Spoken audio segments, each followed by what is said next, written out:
ఓం శ్రీ మాత్రే నమః. ఛానల్లోకి స్వాగతం అండి.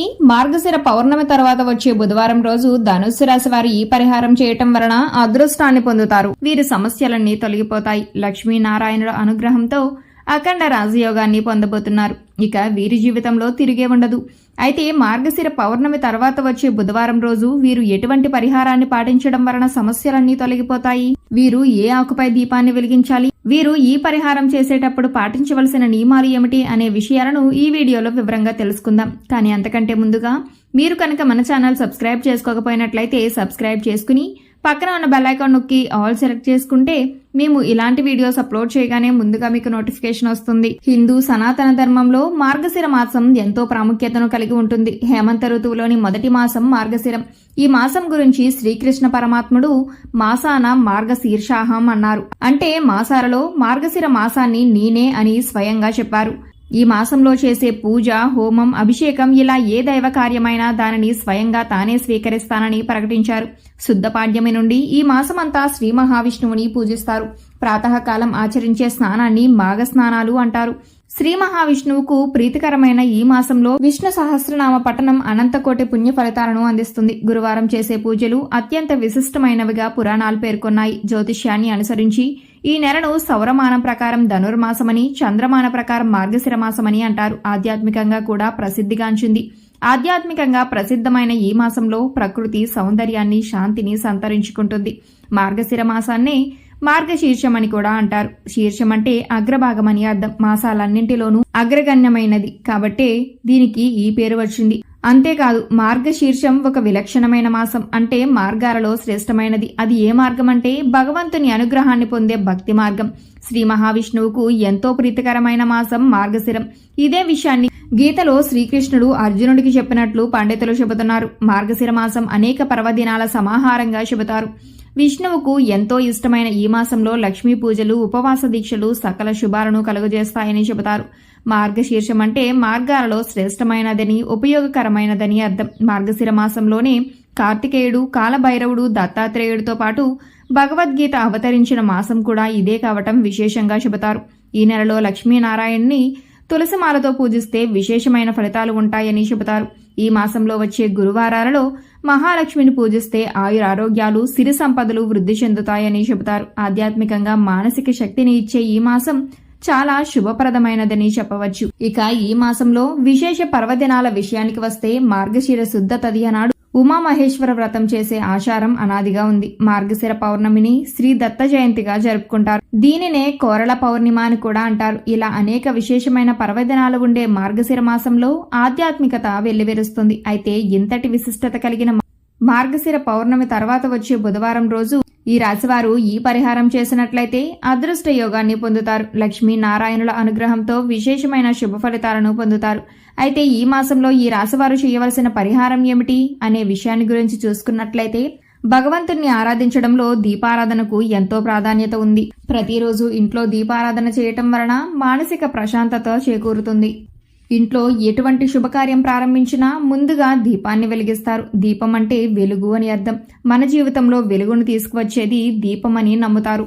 అయితే కొంతమంది తెలియక చిన్న చిన్న పొరపాట్లు చేయటం వలన ఫలితం శూన్యంగా ఉంటుంది. చాలా మంది తెలియక దీపారాధనను భూమిపై వెలిగిస్తారు. దీపారాధనను అలా నేలపై వెలిగించకుండా ఏదైనా ఆకుపై వెలిగిస్తే సకల శుభాలు చేకూరుతాయని శాస్త్రాలు చెబుతున్నాయి. ఈ రోజు కనుక దీపారాధన చేసే సమయంలో ఈ ఆకును ఉంచి దీపారాధన చేయటం వలన కలిగే పుణ్యాన్ని తెలుసుకుంటే మీరు ఖచ్చితంగా ఆశ్చర్యపోతారు. రావి చెట్టు అంటే శ్రీ మహావిష్ణువుకు ఎంతో ప్రీతిపాత్రమైనది. మార్గశిర పౌర్ణమి తర్వాత వచ్చే బుధవారం రోజు రావి చెట్టు ఆకుల మీద దీపారాధన చేయాలి. మీరు దీపారాధన కుందులు లేదా ప్రమిదను ఉపయోగించి దీపారాధన చేసినట్లయితే శ్రీ మహావిష్ణువు యొక్క అనుగ్రహాన్ని పొందుతారు. అలానే త్రిమూర్తి స్వరూపం రావి చెట్టు అని మన పురాణాలు చెబుతున్నాయి. త్రిమూర్తుల అనుగ్రహం కలగాలన్నా, ఆర్థిక ఇబ్బందులు తొలగిపోవాలన్నా ఎంతో పవిత్రమైన మార్గశిర పౌర్ణమి తర్వాత వచ్చే బుధవారం రోజున రావి చెట్టు ఆకుపైన ప్రమిదలు ఉంచి ఇంట్లో దీపారాధన చేయండి. ఇలా చేస్తే ఉత్తమమైన ఫలితాలను పొందుతారు. ఇలా చేసే సమయంలో ఎలా దీపారాధన చెయ్యాలి అనే విషయాన్ని గురించి చూసుకున్నట్లయితే రావి చెట్టు ఆకులపై దీపారాధన చేస్తున్న సమయంలో అంటే కాడ అనేది భగవంతుని వైపు ఉండాలి, ఆకు చివర అనేది మీ వైపుగా ఉండాలి. రావి ఆకులను స్వయంగా చెట్టు నుండి తెంపకూడదు. రావి చెట్టు నుండి కిందకు రాలిన ఆకులను శుభ్రంగా కడిగి వాటికి పసుపు, కుంకుమ, గంధం, పొట్లను పెట్టి వాటితో దీపారాధన చేయాలి. ఇంట్లో రావి ఆకు దీపారాధన చేయటం వలన లక్ష్మీనారాయణుల అనుగ్రహంతో ఇంట్లో ధనద్వారాలు తెరుచుకుంటాయి. ఇలా చేస్తే రాహుకేతువుల దోషాలు తొలగిపోతాయి, శనిబాధలు తొలగిపోతాయి, నవగ్రహాలను సులభంగా ప్రసన్నం చేసుకోవచ్చు. కాబట్టి అఖండ ఐశ్వర్యం ప్రాప్తించి సకల దోషాలు తొలగిపోతాయి. మార్గశిర పౌర్ణమి తర్వాత వచ్చే బుధవారం రోజు ఈ రాశివారు రావి ఆకుపై దీపారాధన చేయాలి. రావి చెట్టు ప్రతి ఊర్లో ఉంటుంది.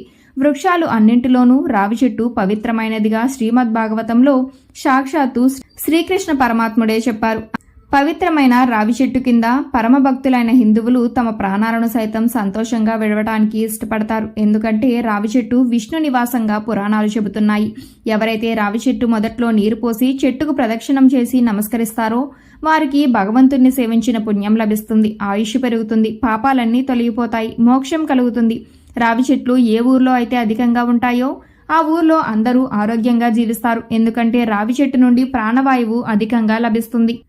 రావి చెట్టు సమీపంలో నివసించే వారికి ఆయుర ఆరోగ్యాలు కలుగుతాయి. అంతేకాదు రావి చెట్టు నుండి వీచే గాలి వాతావరణ కాలుష్యాన్ని నిర్మూలించి స్వచ్ఛమైన ఆరోగ్యవంతమైన వాతావరణ గాలిని మానవులకు పంచుతుంది.